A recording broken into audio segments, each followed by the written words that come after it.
5 цудоўных музычных вечароў з 8 па 12 студзеня чакаюць берасцейцаў і гасцей горада у праграме юбілейнага 30-го міжнароднага фестывалю класічнай музыкі «Студзенскія музычныя вечары» шэдэўры заходнеевропейской, русской и белорусской музыки.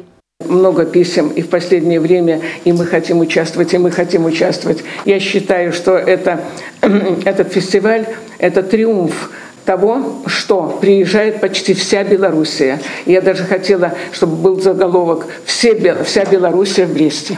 Каля 2 десяткаў музычных талентаў будуць прадстаўляць Беларусь. Гэта і салісты, і музычныя калектывы. Вось толькі некаторыя з іх: прэзідэнцкі сімфанічны аркестр пад кіраўніцтвам Віктора Бабарыкіна, сімфанічны аркестр нацыянальнай дзяржаўнай белтэлерадыёкампаніі, нацыянальны акадэмічны канцэртны аркестр пад кіраўніцтвам Михаила Фінберга, майстры фортэпіяна Ігор Алоўнікаў і Владимир Дулаў.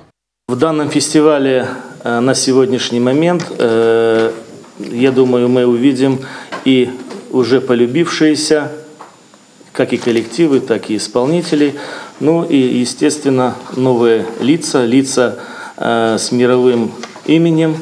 Як заўсёды, падрыхтавалі арганізатары і шмат прыемных сюрпрызаў.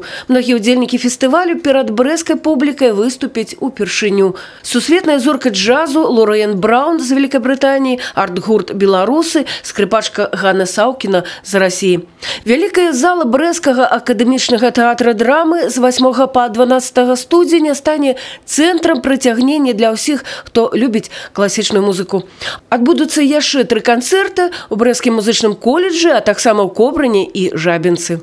Он запомнится обязательно своей масштабностью и масштабностью профессиональной, потому что едут все почти коллективы Белоруссии и самые лучшие исполнители нашей Белоруссии номер 1, если можно назвать. Вся профессура, которая руководит этими коллективами симфоническими, солисты едут. Арганізатары ўпэўнены, 30-й юбілейны міжнародны фестываль класічнай музыкі стане яркай запамінальнай падзеяй. Татьяна Колокольцева, Роман Филютич, телерадиокомпания «Брест».